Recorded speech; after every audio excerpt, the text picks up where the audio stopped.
Hey everyone, welcome to another installment of Harry Potter Theory. In today's video, we're going to be discussing some of the more confusing elements of the Harry Potter story. That's right, we're going to be talking about plot holes. Before we get things started, let me just say this. The established magical world of Harry Potter is fantastic, and it was fantastically written. Over the decades, it has given countless people an escape, a portal into a world much more magical than our own. J.K. Rowling, before writing the books, spent years planning out what she was going to write, and when pen finally went to paper, she did an excellent job at piecing together the story and its characters. However, with that said, the story is not perfect, and there are certainly some glaring issues that have always stuck out to me, plot holes that weren't ever addressed, or only sort of addressed in a tweet after the fact. In this video, I'm going to be ranking 10 plot holes that stuck out to me, ranging from more reasonable to questionable. This list definitely won't include every plot hole in the story, so don't attack me in the comments if I've missed one. Instead, just comment a plot hole that stuck out to you. Without further ado, let's get started. 1. The financial system. Wizarding money. Does it make any sense? I don't really think so. Now, let me start off by saying that just because wizardkind is far more independent than muggles, able to achieve all sorts of things through magic, it doesn't mean that their society can operate without a financial system. Currency certainly exists in the wizarding world, existing in the form of galleons, sickles, and knuts. There's even an established wizarding economy, allowing for a medium of exchange with goods, services. So, what's the problem here? The problem is that there is seemingly no consistency with regards to what things cost, or where this money actually comes from. In Harry Potter, there are various established bodies, including the Ministry of Magic, Hogwarts, and even a hospital. In a traditional economy, these things are paid for through taxes, etc. What I wonder is, aside from fines, how do these bodies obtain the necessary income to support their basic infrastructure? The next big issue stems from inconsistencies, i.e. the cost of goods. Drinks and sweets cost sickles and knuts, which makes sense, I guess. But then, a Hogwarts textbook can be as much as 9 galleons. To a family like the Weasleys, 1 galleon is a lot, so while they do obviously struggle, it just doesn't really make a lot of sense to me. 2. Harry and Thestrals. Our next plot hole surrounds Harry and Thestrals, a breed of winged horse with skeletal and reptilian features that can only be seen by those who have seen death. Now, before the events of the Order of the Phoenix, when Harry can finally see Thestrals for the first time, we know that Harry witnesses death on numerous occasions. First, when his parents died, next, when Quirrell died, and lastly, and most recently in this case, when Cedric Diggory died. All of these deaths actually occurred before the end of the Goblet of Fire, which is why it's interesting that Harry still couldn't see Thestrals at an earlier stage. At the end of the Goblet of Fire, the carriages still appeared horseless to Harry. This is reinforced by page 629. So, what gives? Why did it take so long for Harry to see them? As it turns out, J.K. Rowling has actually addressed this plot hole herself. I've been asked this a lot. Harry didn't see his parents die. He was in his cot at the time. He was just over a year old, and, as I say in Philosopher's Stone, all he saw was a flash of green light. He didn't see Quirrell's death either.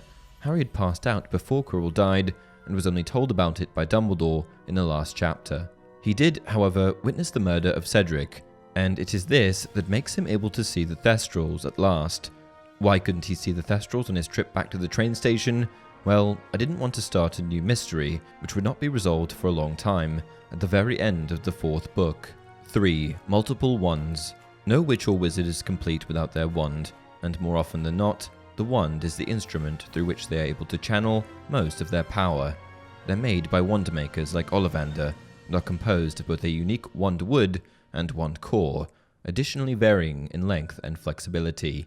In the series, we see all sorts of witches and wizards channeling magic through their wands, but one part of the story stuck out to me, the time when Harry used multiple wands at once. Harry notably ends up leveraging multiple wands at once in order to produce more power, casting an extra powerful spell against Fenrir Greyback. My issue with this? Why does no one else do it? If more wands equals more power, then why isn't everyone using a couple of wands? It doesn't really make sense. 4. Veritaserum. What's Veritaserum? Why, a very powerful potion, of course. It is Veritas Serum, a truth potion so powerful that 3 drops would have you spilling your innermost secrets for this entire class to hear. My question here is, if Truth Serum exists in the magical world, why is it not used more often? Couldn't Truth Serum dispel any doubts about alliances? Couldn't it eliminate the entire wizard trial process? Couldn't it have proven that Sirius Black was in fact innocent? As it turns out, Rowling addressed this later and confirmed that it is used, but that it can be beaten. It is used, but skilled wizards can avoid its effects by using antidotes and charms. A gifted Occlumens could also resist Veritas Serum. 5. Secret Keepers. One of the reasons that the Potters died was because of their chosen secret keeper, their good friend Peter Pettigrew. A secret keeper is a witch or wizard designated to hide a secret, secured by the Fidelius charm, which conceals the secret inside of the secret keeper's soul. Initially, Sirius Black was chosen by James and Lily, but feeling that he would be an obvious target for Voldemort, Sirius instead recommended Peter, who we know doesn't do a particularly good job. The secret in question was the location of the Potter cottage, a secret that was tied to Pettigrew's soul, unable to be forcibly removed. A dwelling protected by the Fidelius charm, in conjunction with a secret keeper, essentially becomes absolutely hidden, keeping the occupants safe. So the glaringly obvious issue here is that James and Lily could have just been their own secret keeper. They could have hidden themselves away, secure with their own secret, and they would have never been found. But instead, they chose one of their friends, which is nice, but also doesn't make any sense. 6. The Marauder's Map. The Marauder's Map, an artifact capable of great mischief. The Marauder's Map, as we know it, was passed on to Harry by Fred and George Weasley earlier on in the story. However, before Harry had it, Fred and George had it for many years, stealing it from Filch's office in just their first year at Hogwarts. This plot hole surrounds both Fred and George's possession of the map, as well as who shows up on it. You see, their dear brother Ron had a pet rat by the name of Scabbers. Ron had Scabbers for many years before his beloved rat is revealed to be Death Eater and ex-marauder Peter Pettigrew. Ron slept with his rat, carried him around everywhere, brought him home, brought him to Hogwarts, and even brought him on the train. So my question is, if Fred and George could see the name Peter Pettigrew in constant proximity with their brother, why didn't they say something? They don't even seem to notice. The other issue with this is that the Weasleys seem to be reasonably aware of the intimate details surrounding the death of the Potter family, so you'd think that they'd recognize Peter's name. 7. Unbreakable Vows. The Unbreakable Vow is a binding magical contract that connects 2 parties. The purpose is simple. It is to bind a fellow witch or wizard to a promise.